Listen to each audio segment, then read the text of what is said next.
स्वागत है हमारे इंडियस न्यूज़ चैनल में। नमस्कार, मैं हूं संचिता श्रीवास्तव। आज हम बात करेंगे कानून पर चर्चा।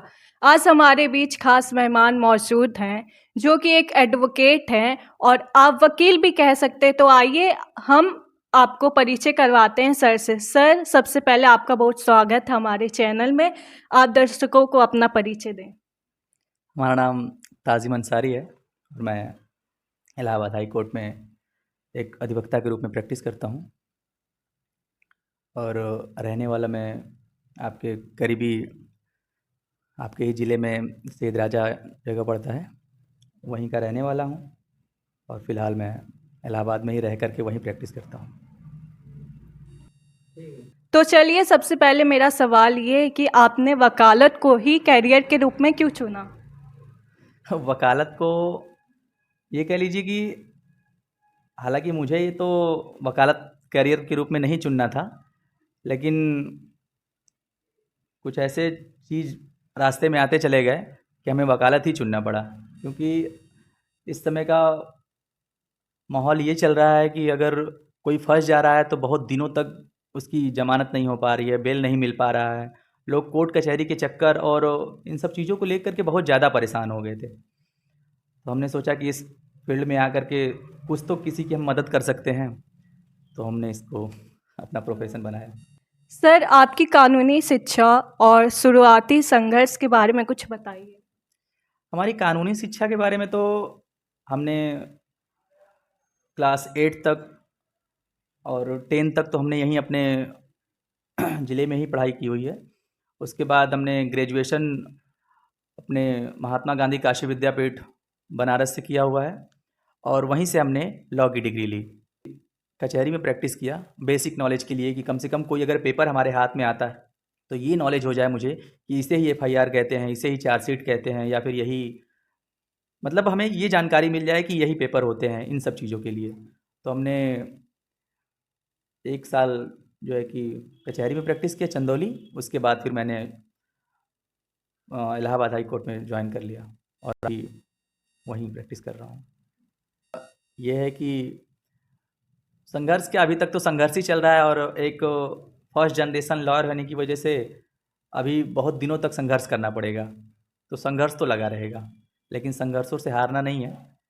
संघर्ष तो चलेगा ही, लेकिन संघर्षों से हारना नहीं है। 1 साल आपने प्रैक्टिस किया, तो आपको 1 साल करने के बाद आपके मन में आया कि नहीं, अब नहीं करना चाहिए? जैसे कुछ लोग रहते हैं कि हार मान लेते हैं, तो आपका क्या अनुभव था? नहीं, नहीं, ऐसी कोई बात नहीं है।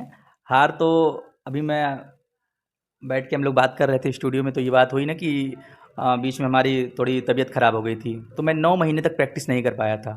अप्रॉक्स 8 से 9 महीने तक प्रैक्टिस नहीं कर पाया था। बहुत लोगों को ये भी लगने लगा था कि मैं वकालत छोड़ दूँगा, लेकिन नहीं, यही हमारा प्रोफ़ेशन है और मुझे यही करना है।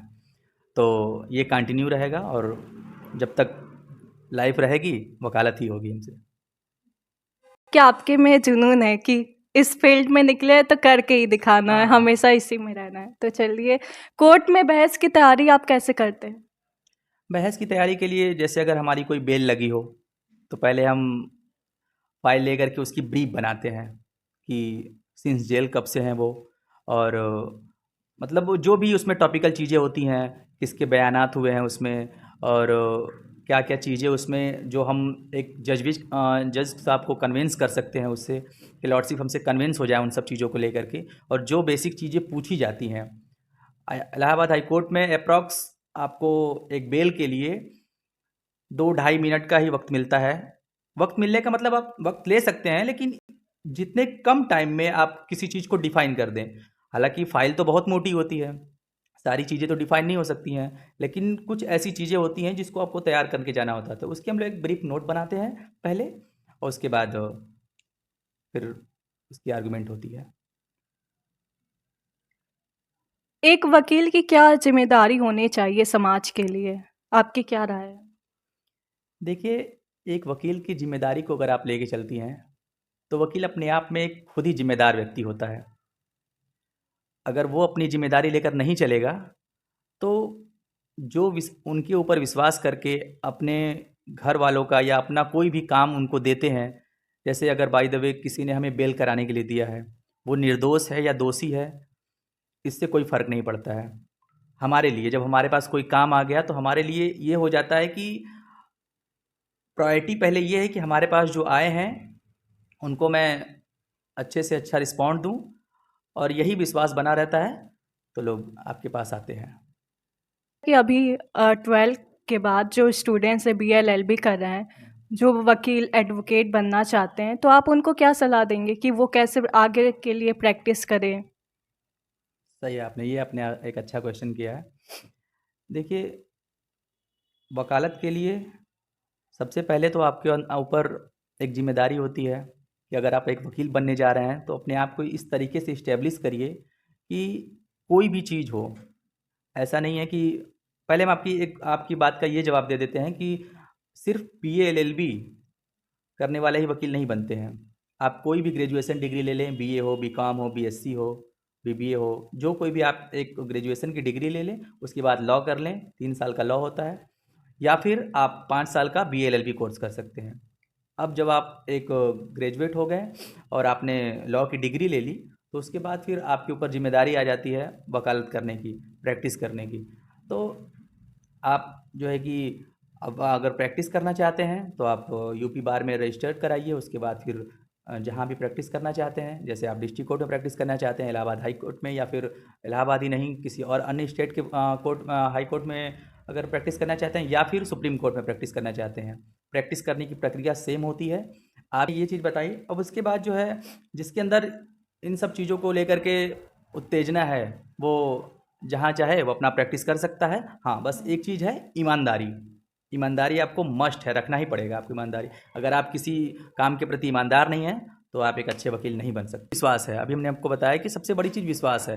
तो अगर आप एक वकील के माध्यम से मिलती हैं और उनको आप उस चीज़ को समझिए कि वो क्या किस तरीके से किस चीज़ को डिफ़ाइन करते हैं। और नंबर ऑफ़ केसेस की बात है तो नंबर ऑफ़ केसेस तो बहुत होंगे, हमारे कम हैं, लेकिन मैं जिसके साथ जुड़ा हूँ श्री रणविजय सिंह के साथ, जो हाई कोर्ट बार एसोसिएशन के 5 बार पदाधिकारी रह चुके हैं, और सीनियर है। जी हाँ, हमारे वो सीनियर हैं, और 5 बार पदाधिकारी रह चुके हैं हाई कोर्ट बार एसोसिएशन के, और इस समय हाई कोर्ट बार में वो पूर्व कोषाध्यक्ष हैं। पिछले साल वो कोषाध्यक्ष रह चुके हैं। तो उन्हीं के सानिध्य में मैं रहता हूँ और उन्हीं के साथ प्रैक्टिस करता हूँ, और उनके जितने भी केसेस हैं उनका हो गया, और अपना जो भी केसेस होता है वो हम लोग साथ में देखते हैं। यही चीज़ है। जैसा कि आपने बताया कि 4 साल हो गए आपको प्रैक्टिस किए हुए, तो आप कोर्ट के बाहर जब आते हैं केस हार के और जीत के, तो आपका क्या अनुभव रहता है? केस हारना और जीतना तो ये ऊपर वाले के है कि आप वो तो लॉर्डशिप के ऊपर है कि वो आपको आपके पक्ष में देते हैं या विपक्ष में देते हैं। लेकिन एक लॉयर की जिम्मेदारी होती है कि आप उसको अच्छे से तैयार करें और जो भी क्लाइंट आपका है उसको अच्छे से डिफेंड करें। ये हम लोगों की जिम्मेदारी होती है और उसको हम लोग अच्छे से करते हैं।